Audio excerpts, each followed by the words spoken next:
Olá pessoal, bom dia, tudo bem? Estamos aqui de volta para mais uma super live, desejando um bom dia a todos, tá? Nessa segunda-feira maravilhosa, mais um nosso, tratar um tema super interessante aí, aguardar meu amigo, já está aqui, Marcelão, esperar ele solicitar a entrada, cadê ele aqui, ó?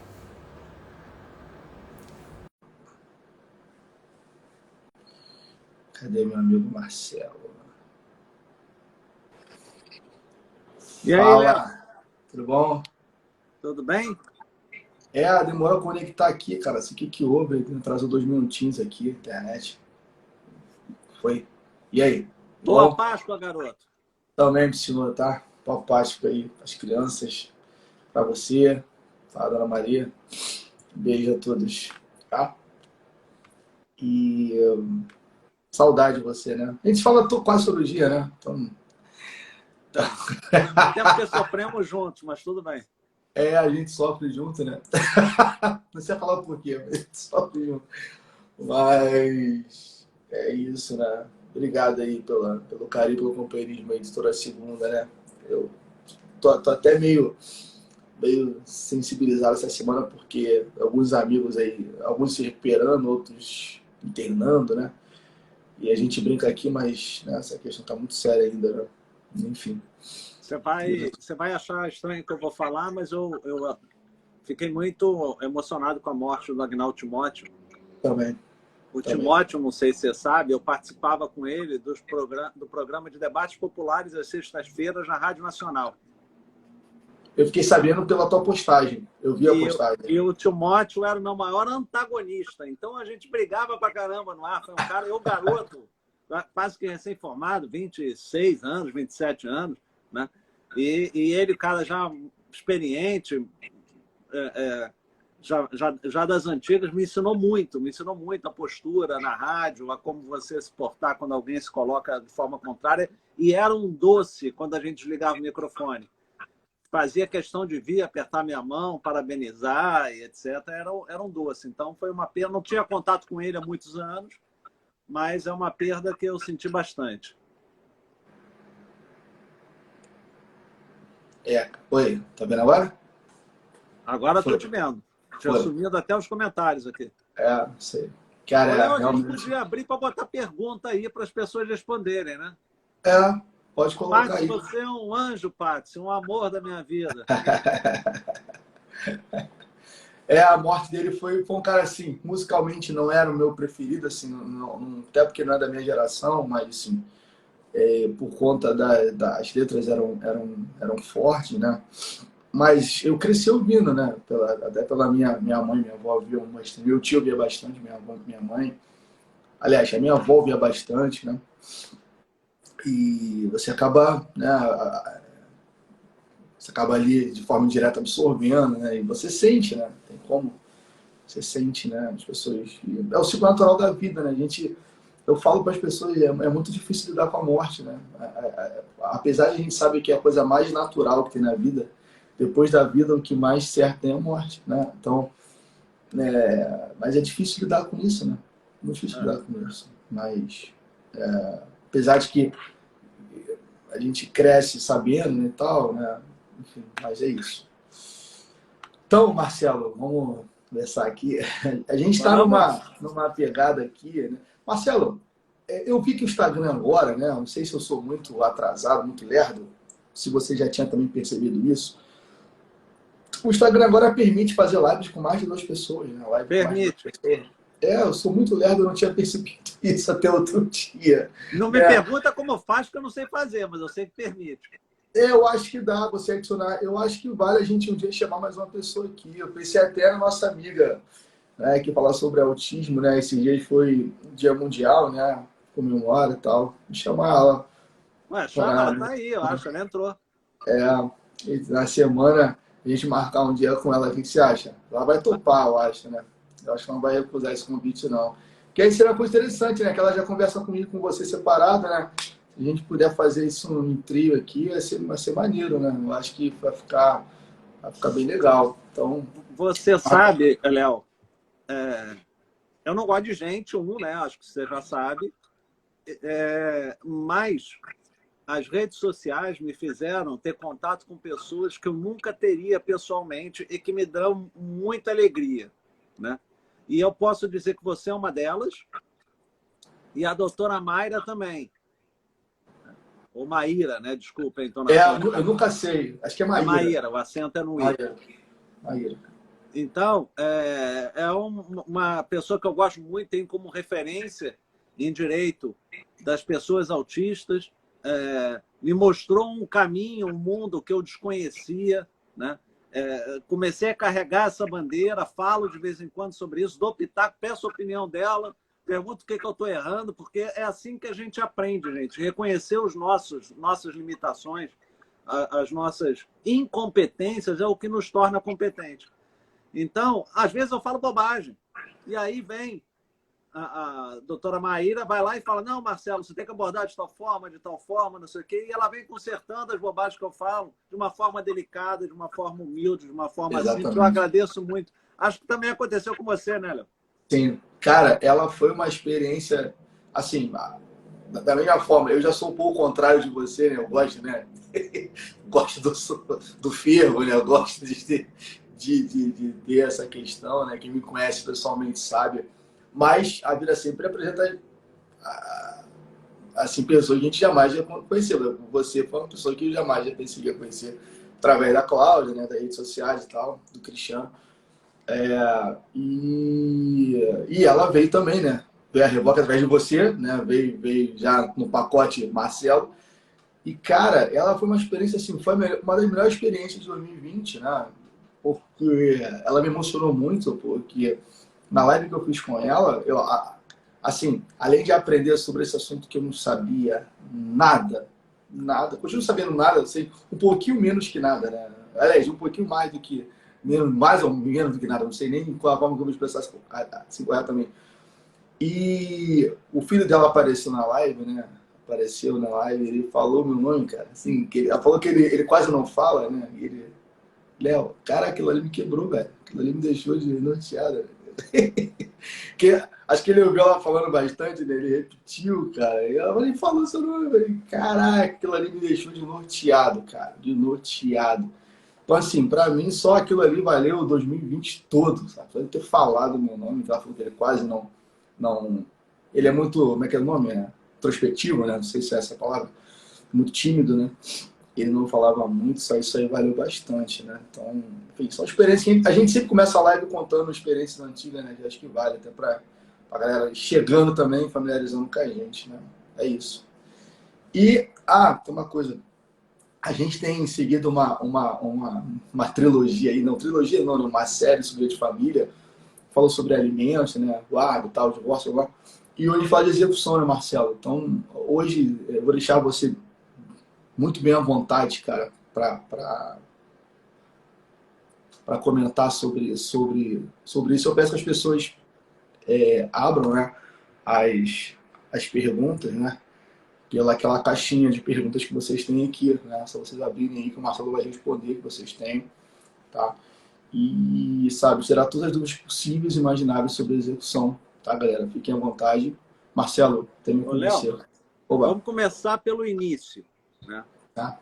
Para que eu possa executar alimentos, eu tenho que ter alimentos fixados. E fixados judicialmente.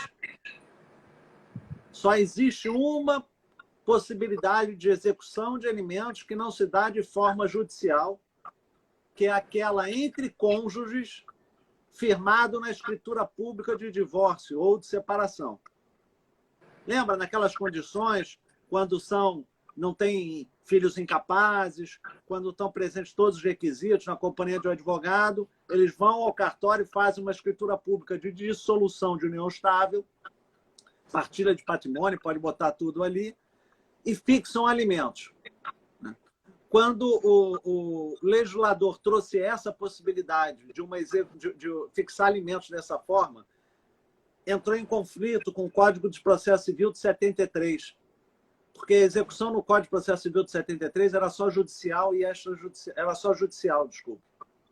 Mas A lei permite que eu fixe alimentos extrajudicialmente entre maiores. Como é que fica a questão da execução se os alimentos deixarem de ser pagos? Isso criou uma celeuma gigantesca na época. No Código Civil atual, a execução de alimentos é tanto afixada judicialmente quanto afixada por escritura pública. Nunca aquela fixada de boca. Esse é um ponto interessante. Vou interromper. Cara, as pessoas têm que entender isso, gente. Não existe executar alimentos, tá de boca. Cara, nunca existe hábito. Não existe isso por direito, velho. É porque essa questão de relação de família, não, a gente combinou isso. Beleza, você combinou isso, mas você deixou de pagar.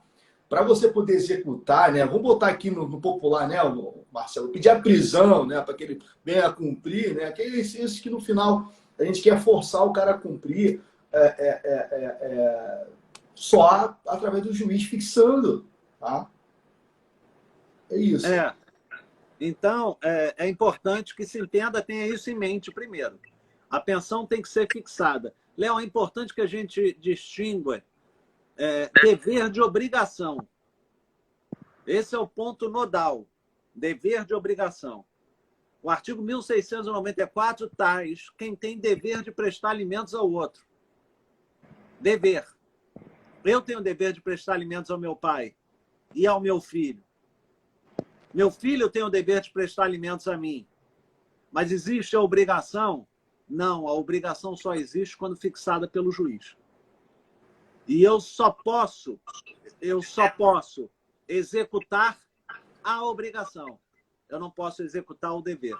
Eu posso compelir alguém a transformar aquele dever em obrigação, mas eu não posso executar um dever. Então, pensão fixada de boca é um início para o juiz determinar a fixação naquele valor, óbvio, é um indício de prova.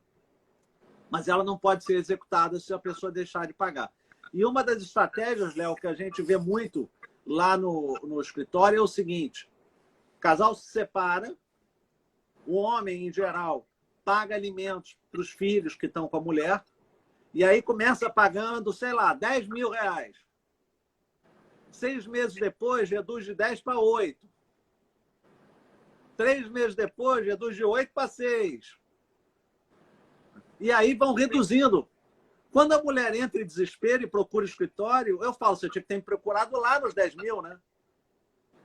Porque lá nos 10 mil eu conseguia fixar 10 mil de alimentos.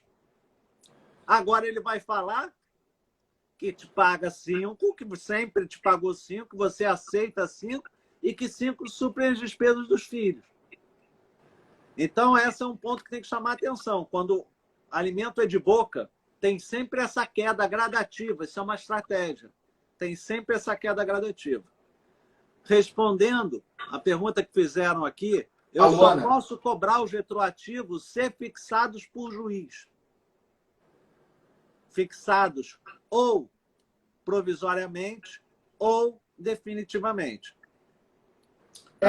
Só para a gente traduzir essa questão do provisório para a galera aqui, decisão locutória. Não sei, o juiz chegou lá, entrou com a sobre alimentos, é que umas pessoas não pegaram a live da semana passada, né, Marcelo? Então, a lei de alimentos fala que assim que você distribui a ação, o juiz ele fixa de plano os provisórios, uma decisão locutória. Se ele vai entrar com a ação, ele já fixa os alimentos provisórios de cara, 20%, 30%, sei lá o que seja, de 15%, não importa. Então, o juiz fixou lá 20%, o cara já não paga esse valor, né? Você já pode executar esse valor. Já cabe uma execução desses provisórios, né? E aí tem que seguir a regra lá do 531, né, Marcelo? Agora de cabeça eu não lembro, né? Tem que ser em autos, aí a gente já vai entrar na parte processual, né? Se 528. For executar 528, que é em autos apartados, que fala sobre isso. Não, é 531. 531, fala, né? Então, a gente tem que ter muita atenção nisso aí. Se for executar alimentos provisórios, tem que ser em autos apartados, ou seja, você vai ter que distribuir um processo a parte desse processo principal para poder executar os provisórios. Agora, se for executar alimentos definitivos, seja aqueles fixados em sentença transitarem em julgado, é nos próprios autos, tá? Só para a gente diferenciar essa questão. Marcelão. E sentença e alimento só transita em julgado formalmente, mas não materialmente. Porque a qualquer momento pode ser revisto. Né? Então, é isso. Né? É importante a gente definir. Melhorou que eu acendi a luz aqui? Estava no escuro. Você é bem claro, né? Eu que tenho que deixar o ambiente bem claro aqui, né, Marcelo? Senão... Ainda tem que ouvir isso. Vai me chamar agora de marca-texto, é isso? Eu posso fazer essa piada, né? Você gosta, né, cara? Você gosta. Vai lá, segue o fluxo. Ô, Léo, fala, mas fala de mim. Então, Você gosta. Acabamos com o primeiro mito, né? Que é um mito de poder executar alimentos de boca. Não pode. Então, esse mito foi embora. Segundo mito que tem, é preciso esperar 3 meses para executar alimentos? Não, não é preciso esperar 3 meses para executar alimentos. Você pode entrar com uma ação de execução no dia seguinte ao dia determinado para pagamento e não pago. Então, no dia seguinte, você pode entrar com a execução. Na onde vem esses 3 meses? Esses 3 meses vêm da jurisprudência antiga, que dizia que você só podia executar pelo rito da prisão as dívidas recentes. Qual é a lógica do rito da prisão, Léo? Se você não paga, a criança morre. Tá bom, mas se a dívida tem 3 anos e a criança não morreu, não tem por que eu executar pelo rito da prisão uma dívida de 3 anos. Então, a jurisprudência entendia que era a dívida recente e fixou a dívida recente por 3 meses. Era altamente injusto, Léo, porque você não é dessa época, mas a gente começava com uma execução de alimentos e a execução demora mais de 3 meses. Essa execução tramitava anos. O juiz decretava a prisão.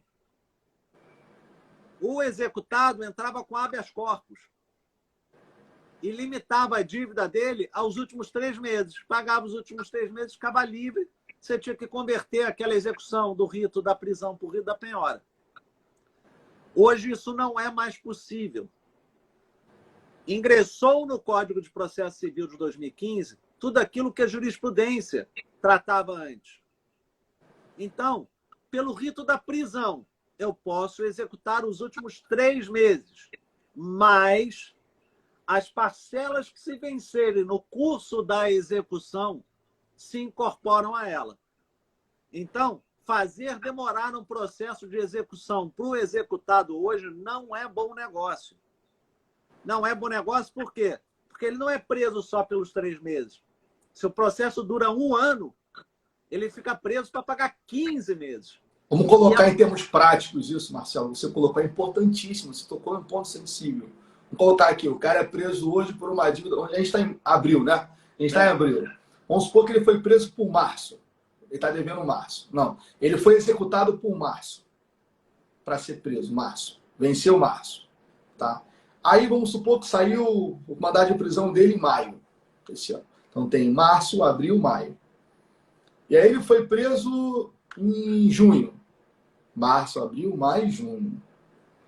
É isso. Então assim... Julho, ele está lá, julho e agosto, ele vai ficar. Para ele sair, tem que pagar os 6 meses. Assim, é isso, né? Ele, não é só pagar os 3 e vai sair, não. Vai ocorrer um acúmulo. As parcelas que se vencerem no curso da execução se incorporam a ela.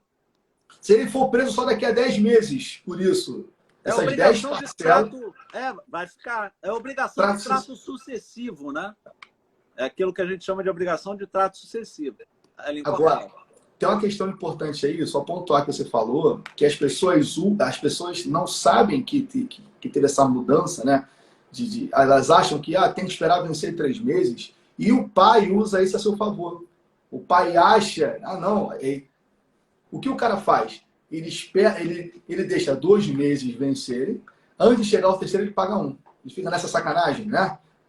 2 vencidos, aí antes de chegar ao terceiro ele paga 1, né? Crendo que isso aí é o que vale. Não.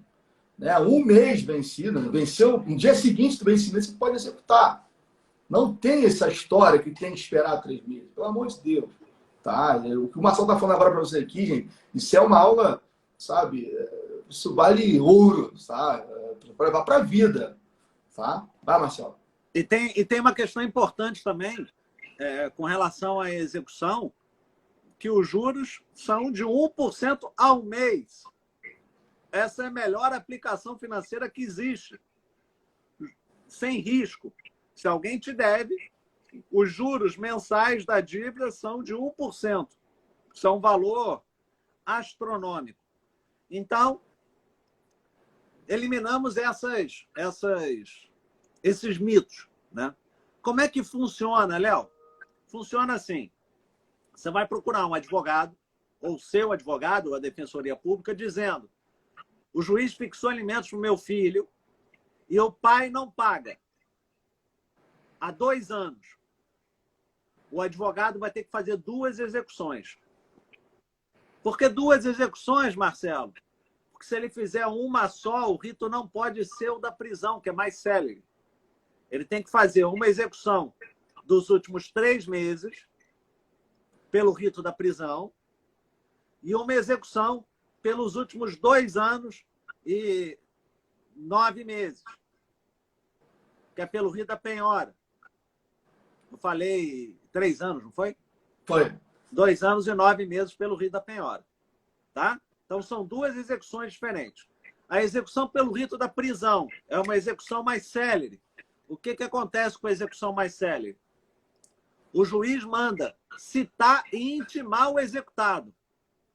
E ele tem 3 possibilidades, o executado: pagar, devo, tá aqui, pago, pau. Dizer que já pagou. Maluco, o exequente. Eu já paguei, tá aqui o comprovante de depósito. E a terceira possibilidade: justificar o não pagamento. Então, pagar, dizer que já pagou ou justificar o não pagamento. A justificativa tem que ser muito razoável e bem feita. Fiquei Muito internado 5 anos, perdi o emprego, né? Estava em Nárnia, porque estava internado. Estava abduzido, estava no Congresso, sabe, sei lá, estava no... Você não pode justificar de qualquer jeito, né? E é importante, a partir do momento que tem uma queda no padrão de vida de qualquer pessoa que pague alimentos, que ele entre com uma ação para rever os alimentos. Não deixe isso em aberto, aumentando, porque vai chegar um momento que vai explodir e esse valor vai ficar impagável e você vai ser preso pela dívida. Então, se tiver alguma dificuldade para pagar alimentos, procure logo o Poder Judiciário para discutir essa dificuldade no Poder Judiciário. Fazer a revisão. É isso que eu falo para as pessoas sempre, cara. Tá ruim para pagar? Entra para fazer a revisão. A adequação da sua realidade financeira nova, sabe? E aí você vai discutir ali para você pagar um valor novo. É verdade. Sabe? Mas eu sou preso rápido? Sim. Em geral, não. Em geral, depende. Agora não, né? Em geral, demora uns meses. Sim, demora uns meses até ter toda a tramitação, porque você se defende, a outra parte se manifesta, MP, assim, etc. Tá, beleza. Agora entendi o teu ponto que dizia. Assim, isso é outra dúvida que as pessoas têm, né? Até você ser preso, você é citado para poder se defender, né? Até você informar que você falou aí, né? Para você justificar ou até pagar em 3 dias. Aí, se você não justifica e não paga, vai ser mandado de prisão. Sabe? Aí sim, você é mandado de prisão. Né? Mas é porque aí o juiz abre vista à parte contrária, se manifesta, aí vai para o MP, o MP se manifesta, sim. E volta. Realmente. Aí, realmente se seu advogado é diligente, atravessa uma outra petição falando mais alguma coisa, e aí vai para o juiz, vai para a parte contrária. E esse processo pode demorar 6 meses, pode demorar 1 ano. Já vi. Tá? E o que acontece? Toda parcela que se vencer no curso do processo se incorpora a ela. Então, uma prisão que seria por uma bolinha pequena se transforma no final por um bolão enorme. Vale a pena? Não. Não faço ideia. Eu acho que não. Eu já tive cliente também que preferiu ser preso. A prisão pode ser de 1 a 3 meses. De 1 a 3 meses.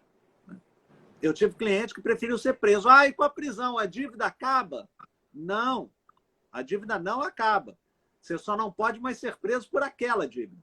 Essa dívida se converte pela dívida da penhora, dívida normal, execução normal.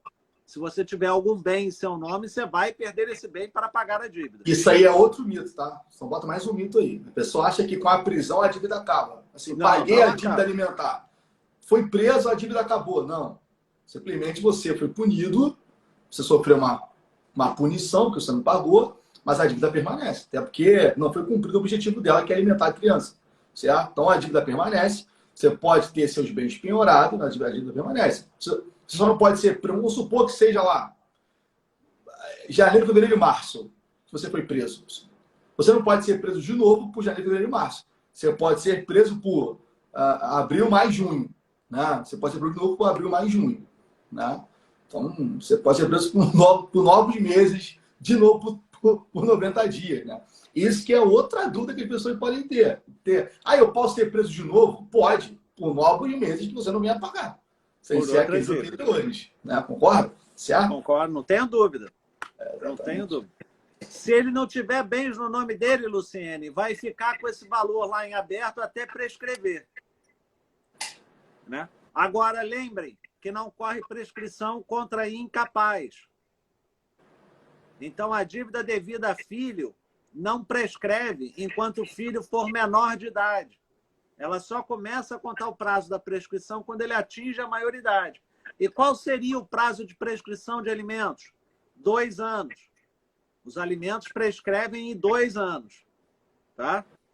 Mas, repito, não há prescrição para menor. Não corre prescrição para menor. Quando ele atinge a maioridade é que começa a contar os 2 anos.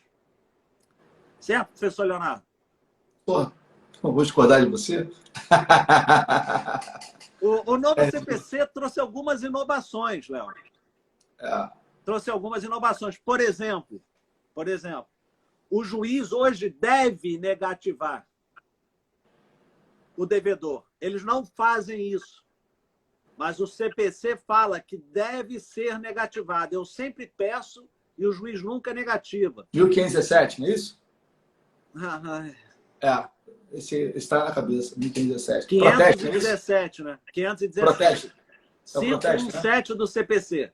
É o protesto judicial, né?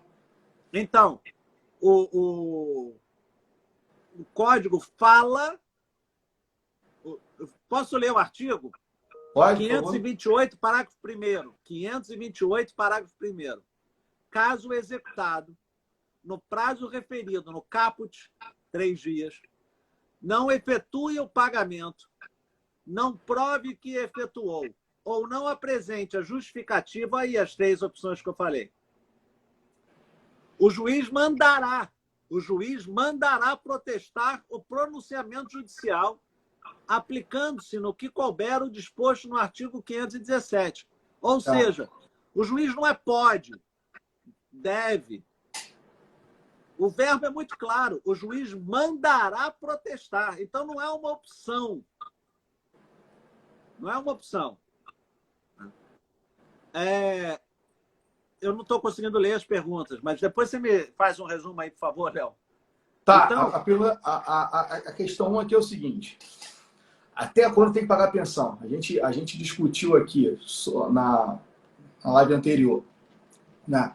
Até 24 anos, né? Porque aí aplica aquele entendimento sobre a dependência de imposto de renda, né? Até 24 anos, se estiver estudando, seria isso, tá?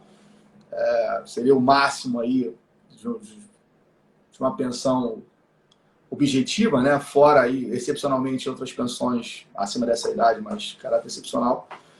E a questão da prescrição, né? Atingiu a maioridade, né?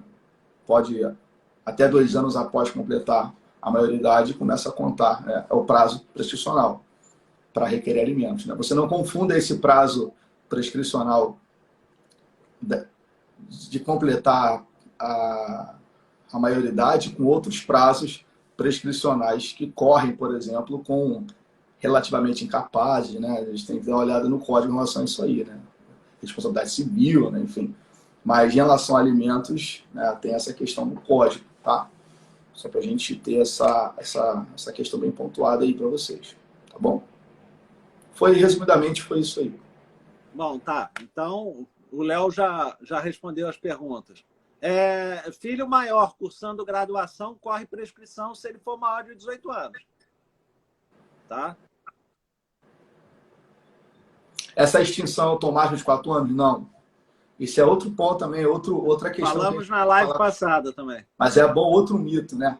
Só vai ocorrer a extinção mediante a entrada de uma ação para a extinção de pensão. Pode ser uma petição nos próprios autos da onde foi fixado os alimentos. Se der o azar de pegar um juiz conservador, vai mandar entrar com uma ação de exoneração. Se der esse azar. Mas, hoje em dia, eu acho que os juízes já estão aplicando lá a questão da celeridade, dos princípios do lado do CPC, dos 10 primeiros artigos do CPC, né? Que eu acho também, pelo amor de Deus, né? O cara vai ter que entrar com uma ação para pedir para exonerar, sabe? Pô, podendo fazer, né? Enfim. Ali é simples comprovar. Porra, pelo amor de Deus, né, cara? Porra, aí também, né? É questão de boa vontade do magistrado, né? Aí o cara pode entrar nos próprios autos também. Não é automática. A única coisa que é automática, não sei quem perguntou, foi a Lohane, né? É a questão de pensão por morte, né? O INSS fez 21 anos, pum, acabou. Joyce perguntou aqui. O filho maior de idade, o direito é dele. Ele pode, sim, dar quitação, mas agora tem uma questão interessante. Ele pode dar quitação para frente, não para trás. Existe uma corrente da doutrina que entende que, no caso, a mãe, né, que tomou conta daquele filho, se subrogou no direito do filho de cobrar os alimentos. Porque o que é muito comum, esse menor atinge 18 anos, o pai pressiona, ele dá um recibo dando quitação para os atrasados. E quem se virou de cabeça para baixo para que nada faltasse para aquele adolescente foi a mãe. Então, existe uma interpretação que a mãe se subroga no direito do filho de cobrar os atrasados para trás. Não a partir do momento que ele atinge 18 anos. Aí a responsabilidade é dele, ele pode dar 18 anos, pode quitar, pode falar que não tem mais alimentos, pode fazer o que quiser. Tá? Então, o novo CPC, Léo, voltando, além da prisão, traz outras sanções que eram impensáveis. Por exemplo, essa do protesto, negativar o nome do indivíduo. Né? Por exemplo, recolher passaporte. Léo, você imagina alguém que está devendo alimentos, está viajando, está em Londres, Paris, Nova York, assim, lugares que você frequenta. Mas uma pessoa que não paga pensão não pode estar viajando. Lógico. Então, o que faz o juiz? Manda prender o passaporte dessa pessoa. Carteira de motorista, já vi também. Já vi discussão, Léo, e é um negócio interessante, crédito bancário. Crédito bancário. Já vi discussão, em Portugal tem, penhora de futura renda da Previdência. O Estado vai lá e paga. Mas esse indivíduo que pagou alimentos durante X anos, não pagou e o Estado pagou por ele, quando ele for se aposentar, ele vai ter que ficar mais X anos para se aposentar trabalhando, porque o Estado assumiu a responsabilidade dele. Percebam como aqui no Brasil não tem isso, tá? Eu estou falando de Portugal. Percebam como está sendo mais protetiva a lei pro credor, né? Porque o credor precisa, está sendo mais está compelindo mais o devedor a pagar. Né? Uma questão interessante também, Léo, que eu acho que vale a pena a gente falar, que é quando o indivíduo é funcionário público. O indivíduo é funcionário público ou funcionário de alguma empresa, ele recebe por salário, contra-cheque. Esse indivíduo paga, digamos, 20% de pensão para o filho. Só que houve um erro no cálculo. E a empregadora deixou de pagar um valor enorme, criando uma dívida. Quem responde pela dívida é o indivíduo e não o empregador. É o indivíduo que tem que controlar se o empregador está pagando certinho os alimentos que o juiz fixou. Tá bom. Tem uma dívida, sei lá, de 100 mil. O cara ganha 20 mil por mês e paga 4 de pensão. Né? Como é que eu faço para cobrar a dívida? Eu posso penhorar o salário dele. Olha que legal. Eu posso penhorar o salário dele, mas a soma do valor que ele paga de alimentos, 20, mais o percentual que eu estou penhorando por mês, não podem ultrapassar 50% do salário dele. Outro mito. Esse é o último, é um dos últimos mitos, né? Que alguém inventou, não sei da onde, esse me deixa nervoso. Eu confesso que esse me deixa, né? De cara nervosa. Como eu disse aqui. Que inventaram que agora a pensão posso pedir até 50% do que a pessoa ganha. Não, gente.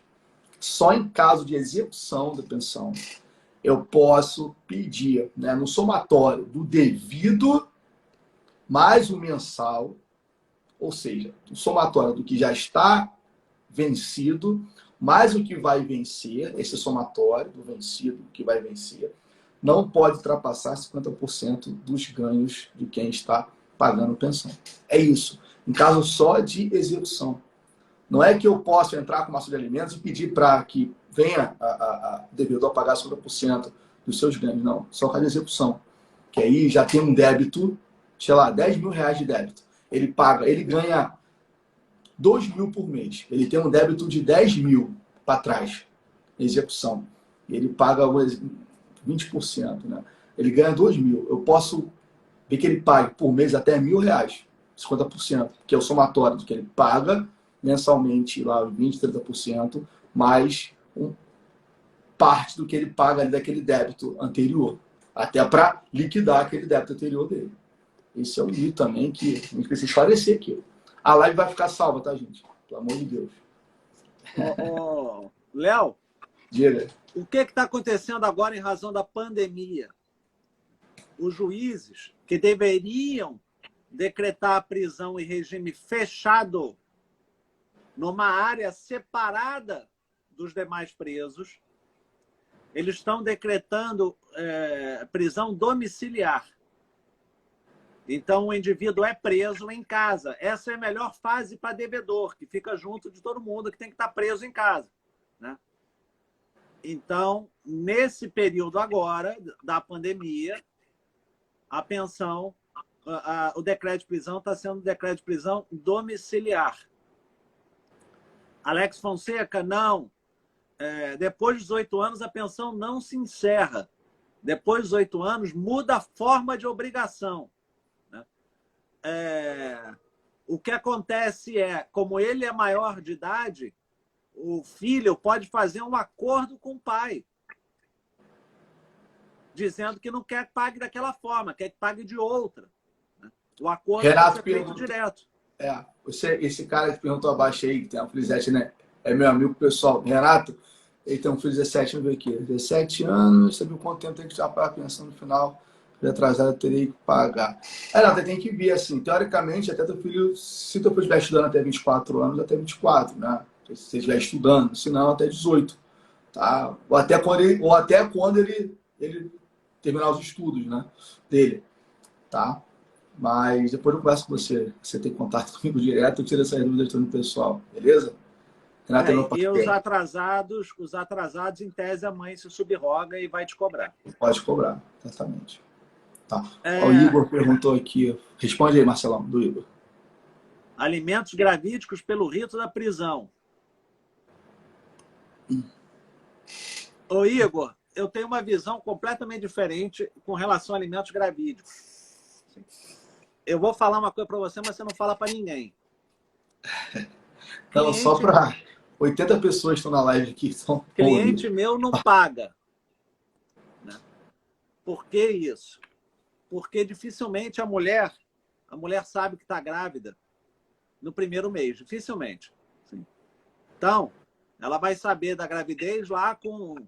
A gravidez é de 40 semanas. Ela vai saber da gravidez lá no segundo mês, terceiro mês. Né, Léo? Você que é experiente com gravidez. Por aí. Aí ela vai procurar um advogado ou defensoria, vai distribuir a ação. O juiz vai te citar, etc. Você vai apresentar a defesa. Digamos que o juiz fixe já no 4º mês de gravidez. Você não paga, aí você não tem que pagar o 4º, 5º para ela executar, né? Você tem que vencer um, né? Pelo menos, para ela executar. Então, o 5º, nós já estamos no... Faltam 4 meses para a criança nascer. E esse processo de execução você faz durar mais do que 4 meses. Eu já vi prisão de alimentos gravídicos. Eu acho uma atrocidade. Eu acho que a criança nasce, faz o exame de DNA, se comprova a paternidade, ponto. Já eu sou defensor da obrigatoriedade da mãe de devolver o valor caso não seja filho, porque o código não pode favorecer o enriquecimento ilícito. Ah, mas alimentos são irrepetíveis, etc. Aqui a gente tem um outro caráter, uma natureza diferente. A mulher que vai numa festa, mantém relação com várias pessoas, ela tem que avisar para o juiz que manteve com várias pessoas naquele dia. E que não sabe quem é o pai. Ela não pode escolher o sujeito mais rico da festa e entrar com uma ação contra ele, por exemplo. Então, acho que tem que dar um pouquinho mais de responsabilidade para as mães também. Para os pais e para as mães, por evidente. Não pode sair por aí distribuindo alimentos gravídicos à torta e direito. Eu tive algumas ações de alimentos gravídicos. Todas foram com sucesso. Mas assim, eram todas com provas, assim, não tinha nenhuma com dúvida, assim, sabe? Nesse caso aí, eram todas que os caras realmente não queriam... Não, o sujeito às vezes reconhece, é meu mesmo e pronto. Não queriam pagar de sacanagem, né? Não queriam ajudar de sacanagem mesmo, entendeu? Assim, abandonaram de sacanagem, né? Então, acabaram que no final o juiz fixou, pagou, acabou, né? Eu já vi jurisprudência de tribunal mandando... Eu já vi jurisprudência de tribunal mandando devolver, Léo. Já não vi ainda. Não, uma situação muito, muito chata, porque teve uma gravidez de muito risco, né? Então ela teve um custo de um remédio muito caro, que ela não tinha condição de pagar. Não tinha condição de pagar. E aí, enfim, precisava da ajuda dele mesmo. O remédio era tipo R$2.000. Um troço assim. Era brabo. Por mês, tá? De 25 dias. Entendeu? Então... Mas assim, esse caso você falou... Luciene, eu também sou a favor de alimentos gravídicos, tá? O que eu estou clamando é a responsabilidade da mãe de declinar quem é o pai, corretamente, né? Isso aí acontece bastante, né? Assim, teve um caso que eu vi, aconteceu isso, né? Houve ali uma relação sexual, algumas relações, né? Ela teve algumas relações e ela, de fato, escolheu o cara com mais grana para poder demandar uma ação. E no final, aí depois que nasceu a criança, o cara não era o pai. E o cara tinha pago já o valor, né? Durante 5 meses, né? Ele tentou, eu não sei o que no final desenrolou disso aí, se ele entrou para devolver, enfim, não sei, mas o que eu sei é que depois fez o DNA, viu que ele não era o pai, né? Enfim, não sei. Eu fiz questão de falar só para não parecer que eu sou contra, né? Eu sou a favor, mas eu queria chamar a responsabilidade. Acho que ela tem que ter responsabilização caso o filho não seja do pai que ela declina, né? Porque assim, a gente está falando de uma ação em que a responsabilidade é toda da mãe, a não ser nos casos em que, por exemplo, aí é diferente, a gente tem que tratar a questão de uma forma legal. No caso de casamento, a paternidade ela é presumida, não há o que discutir. A paternidade do cara é presumida, não vai discutir isso, né? Se o cara não quer assumir, né, há a presunção que ele é o pai, não está discutindo isso. Agora, a gente está falando de relações eventuais, né? Está falando de relações eventuais. Então, isso sim tem que ser uma responsabilidade. Eu falo assim, cada caso um caso, né? Esses casos de relações eventuais que tem que ter um tratamento diferenciado, né? Aí a Ritinha perguntou aqui, Marcelo, deixa eu botar aqui para a gente ver. Você tem que devolver em caso de não comprovada paternidade de alimentos gravídicos. O Marcelo falou que já viu o caso aí de... Eu já vi jurisprudência mandando devolver, mas a maioria manda não devolver, diz que os alimentos são irrepetíveis e pronto. É discutível, né? Discutível. É altamente discutível. Eu não sei, não tenho opinião. Eu não tenho opinião formada. Assim, alimentos gravídicos, não sei. Para Luciene, criança, para eu criança, acho, eu não sou a favor de devolver. Acho que Luciene, a criança não tem nada a ver com isso aí. eu queria dizer que eu sou a favor que o pai deve ser responsável desde o início da gravidez. Desde o início da gravidez. Não tenho dúvida. O pai tem que participar, tem que ser pai, tem que ser presente. E depois que a criança nasce, também. Também. Não adianta só na gravidez ele pagar as coisas, porque pagar é mole, né? E depois, na função de pai, ele não exercer essa função. Né? Tatiana, eu acho, né? Tati Gomes. Sinto pelo que você tenha passado, mas se o processo de investigação de paternidade durou 4 anos, você pode cobrar os 4 anos. Desde que você tenha distribuído a investigação de paternidade acumulada com alimentos. Eu vi um caso, Marcelo, que o cara cobrava esse valor que ele pagou, que ele não era o pai, do verdadeiro pai. Já vi também. Isso eu acho justo, sabe? Isso eu acho justo. Estou tentando lembrar aqui, então, qual estado que era. Tipo assim, né? O cara, ele foi... Ele pagou os provisórios, né? Eu não sei agora se foi gravídico ou se foram alimentos mesmo. Pagou o provisório, depois pediu DNA, ele não era o pai, era outro. E ele cobrou desse cara, para que devolvesse para ele o valor que ele pagou. Que, de fato, deveria ser a responsabilidade dele, né? E não, né? Ele pagou. Isso eu acho justo. Mas cobrar que a criança devolva, né? Eu acho que não cabe, entendeu? Meu posicionamento, eu acho assim, cobrar que a criança devolva através da mãe, eu acho que não. Entendi. Eu, Leonardo, sou contra. Mas cobrar de quem tinha que ter a responsabilidade de pagar e não pagou, eu acho ok. Aí a gente vai discutir que a mãe, aí tem a questão do dano moral, né? Que, enfim. Aí é outra questão também que envolve uma discussão tremenda aqui, né? A gente vai ficar no looping eterno aqui. Mas, Marcelo, obrigado, cara. As perguntas que hoje estão boas, né? Luciene, seu TCC é super importante, né? A gente vai falar disso mais uma semana aqui, né, Marcelo? Na próxima, no dia 12 ou no dia 19, a gente vai falar sobre abandono afetivo, né? Acho que é um tema, responsabilidade civil, abandono afetivo, né? Novas responsabilidades civis, né? Ô, Léo, posso falar rapidinho? Porque eu falei pela execução pelo rio da prisão, mas tem o rio da penhora.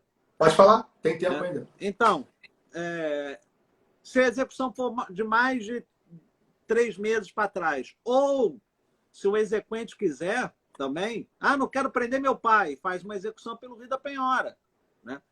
O rio da penhora é uma execução normal, que vocês já estudaram, um procedimento de execução normal. Você vai lá no patrimônio do devedor, retira o bem, retira do devedor o bem, que vai responder pela sua dívida. Esse bem pode ir em asta pública, vai ser vendido e o fruto da venda vai ser revertido a você. E é interessante o seguinte, Léo. Nessa execução, penhorou o bem de família. Esse bem é impenhorável. Não, ele não pode penhorar meu apartamento, que é onde eu moro, né? Isso nunca vai acontecer. Eu vou estar aqui garantido. Meus caros, execução de alimentos penhora tudo.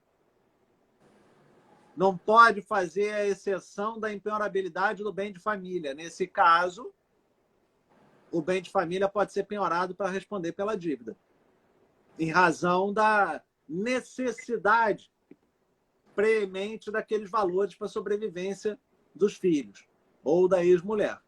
Léo, agradeço o convite, estou aqui à disposição. Se alguém tiver alguma dúvida, pode me mandar, pode me perguntar. Estou sempre aqui disponível para você, Léo. Poxa, eu que agradeço, cara. Porque depois eu ia já me aproveitar. Brincadeira, Marcelo, você é um querido. Obrigado, gente. Obrigado por vocês estarem aqui. 78 pessoas chegou a atingir aqui nessa manhã de segunda-feira. Muito obrigado pelo carinho de vocês. Semana que vem vamos ter de novo outra live, dia 19 de novo, dia 26 de novo. Vamos ter segunda-feira. E outros dias também eu vou avisando a vocês. Acompanhe aqui no Instagram direto, tanto o meu quanto o do Marcelo. O Marcelo também faz lives maravilhosas com outras pessoas também. Muito obrigado a vocês. Um beijo, carinhoso. Ótima semana a todos. Marcelo, muito obrigado pela aula de hoje. Você é um cara... Tchau, Léo. Eu que agradeço a todo mundo que teve paciência de ficar aqui com a gente. Obrigado, gente. Aluno Estácio, manda um direct pedindo um formulário que eu mando para vocês, tá? Tchau, tchau. Se cuidem, gente. Ótima semana. Tchau.